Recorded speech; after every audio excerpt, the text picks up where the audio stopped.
Guzan akasitti lubbuun baate. Baate lubbuun. Harkarra haadhatiin deemu jira Usmaan deemu jiru akka tasaa dhahaa tokko gufatee miila ana jalaa dhootee kufee jilba kana hundaa sosollaqee bakka innaarraa silaa isii taate malee silaa achittiin booksiidhaan fuula keessadha. Nama kiyyaan lukkuma duututti ficha qalan jaan. Ammas ficha. Yoon fakkeenyaaf qaroo baadallee istaayila tokko jechuudha warra dira dhawaa qabadheetiin dhufa jeetii yaade istaayila tokkicha maal ni beektaa akkaataatti qunxaa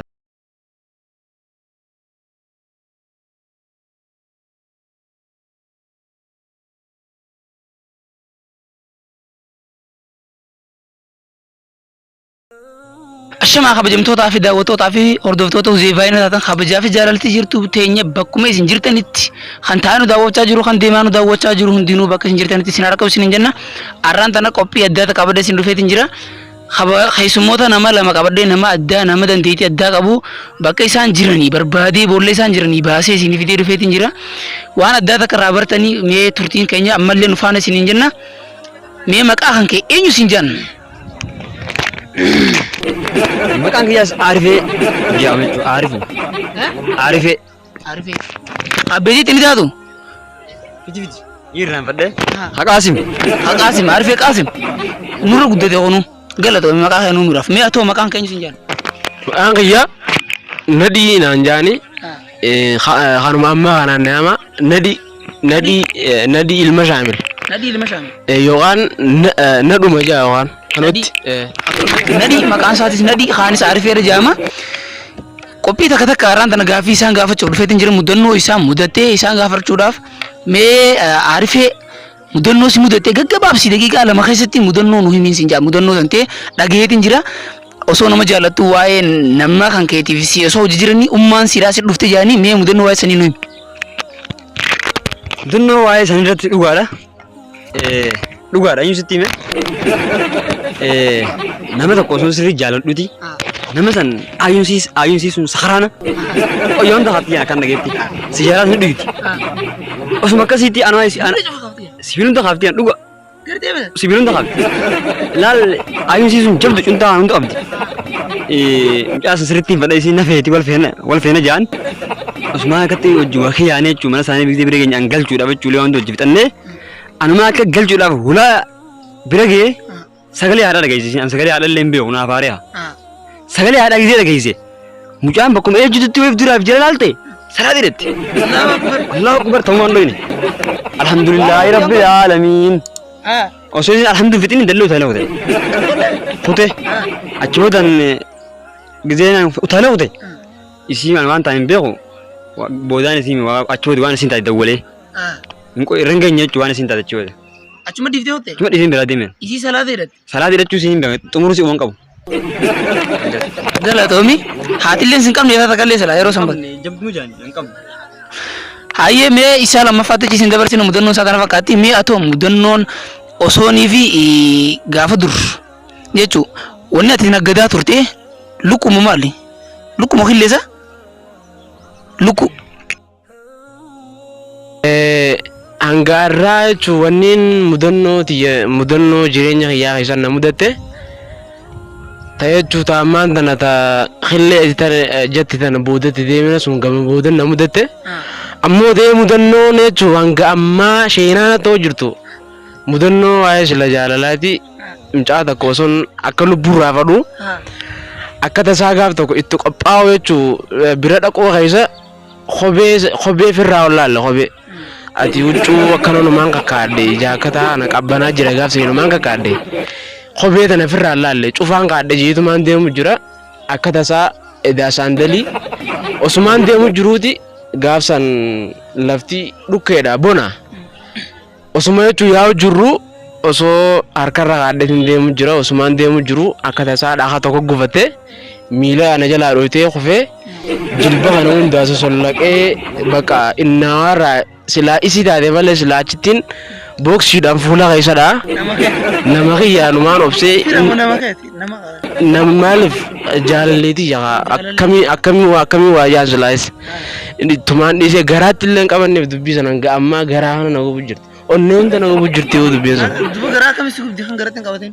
Na gubdee na gubuu keessanumaa somboonta qabachuu eegaltee aara sanirraa deebee bakka maaltu jechuun maaltu kana na godhe jee giziiniif duba deebee ilaalu edaa kopheetu ana jalaa mucucaatee kufee deebee gizeen booda gizeen warra keenya dhaquu warree maaltu kana si godhee gizeen anjaan tooftaadhaanin jechuu akka biraatti tiimee saankilaayeen akka kufee osoon ganda keenya deemu jiru jeeni booda bakka maaliif saandal haataa kophee cufaa yoo haatee kophee taakkataa yoo haatee akkan kufneef jaani taakkataa hanga amma taakkataa naa bitanii meefirraa hin qabaata dhiifama manattiin dhiise amma asirra wayiin haasa'u deema jeetiin beekaaf dhiise saniifuu gizee karaa yaadaniif gizeeniif jechuun nama keessanii hojii yaadan saandal hin bitatina kopheen rakistee jirti kopheen qarshuma 200 hin tamiin bitatta qaaliidha rakisha amma dhiyoo tana haala hojjirti humna 2 seenuu jirti dhiyoo tana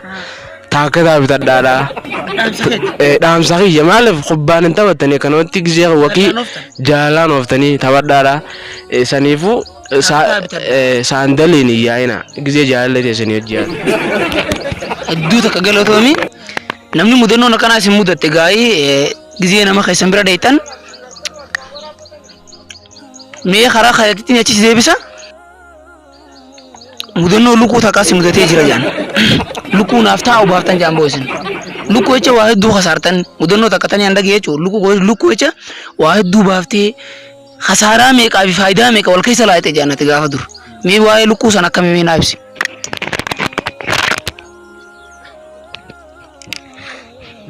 Dhugaadha. Lukkuu takka jiratan anaa fi abbaa kiyyaatu sirri jaalata. Waan abbaa kiyyan ta'e namni kun hin jaalatu. Lukkuu san jechuudha. Osuma akkasii lukkuun tun dhukkubsatte hoo. Lukkuun tun osoo firii gurrattuuti akka malatti hofte. Osoo firii gurrattu jechuudha. Hofte. Hoftee dhukkubsattee magaalaa finne doqottara bira.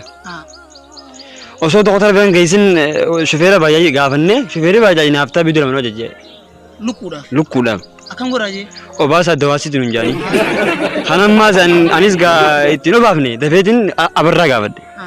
Abarraanis gaa kuni waan jabduudha. Biyyaalaa argaa nun jee.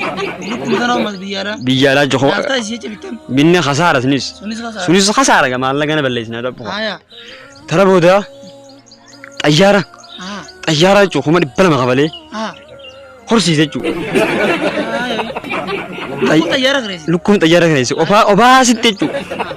Kireessee fi osoo hin deemu jiru sababa jechuunaa fi sababa lukkuu tana jechuudha fi oofu osoo hin juuni shufeera fiigee jechuudha. Shufeera fiigeetiin naaf shufeerri wallolleetiin shufeerri addunuu qabanii hin jenne beekaatiin dhiise. Osuma yoo jiru shufeerri kun jarjara osoo oofu jiruuti saalturra baase yoo. Xayyaara saalturra baase. Saaltu jira akkanatti duumessa dhee sirriis duumessa dhee. Duumessa dheeti lukkuu ol kire. Hanqanuutti akkamitti lukkuu kana guutaa jee itti fiige shufeeratti xayyaaratti. Itti fiigee giseen qabee mina laaxaa'e. Mina laaxaa'e lukkuun qofe. Lukkuun akkasii lukkuu sana akkasitti lubbuun baase. Baate lubbuun. Boina. Lukkuu san lubbuun baate amma xayyaara san gad deebisuudhaaf kuma 15 kafale. Khasaaraa mudadhee jechuun nayyaatichina akkasittiin. Khasaaraa. Lukkuma duututti bicha qalan jaan. Ammas bicha mara bicha doon jaan. Siya cabo jira. Narrao. Fita kagak karena mafit ikan le. Duutu lukkuun. Mereka engkau nih mereka. Nadi sih. Nama sedih sih.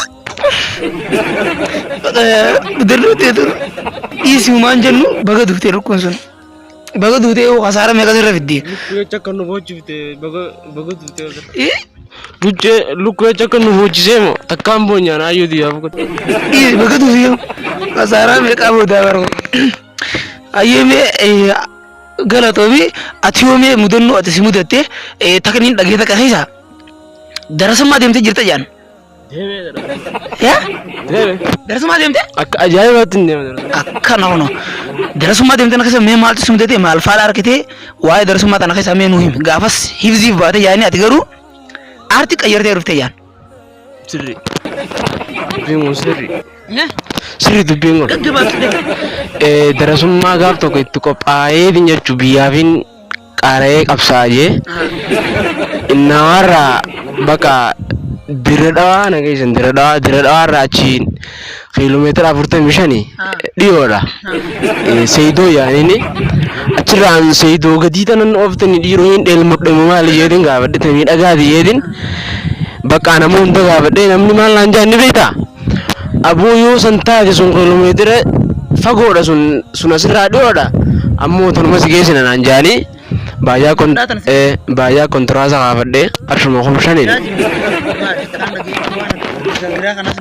sirree san giseen achi bu'ee achuu baajaaj beenzila fixee makiinaa fardagaagiraa san irra dabarree gisee dheenuu bakka uti garuu itti qophaa'uu keessa bakka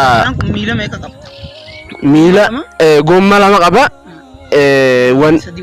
fardaawwan hottee isaati hojii sadii hottee isaan sun osoo jechuu fiiduu caccabxee jechuu hotteen sii sun hanga ammaa dhabnee haakamu hunda geessine harattee caccabxee waan kana taatee nan gaafatin bakka harat caccabxee innamarraa bakka doktora riivar barreessaniif hottuma isaa tanaaf miilaayyaanee dhayine bakka gizee qaraanuu uti bakka iyyaalummaaf dhayine malee akkasitti lasi qaraaneen dhayine wanni citti hojjenne an akka tokkotti wanni jechuu hubadhe yoon fakkeenyaaf qaroo baadhallee istaayila tokko jechuu warra dira dhawaa qabadheetiin dhufa jeetii yaade istaayila tokkicha maal ni beektaa akkaataatti qunxaa kaatan qofa osoo hin ta'in qunxaa fi istaayiluma isaanii saniin hordofa jeetiin dhaqe malee bakka saniifu ammaas akkaataatti jechuu ija mana godhan saniin irraa hubadha jeetiin dhaqe malee wallaahi barnoota achan dheene sanirraa hanqee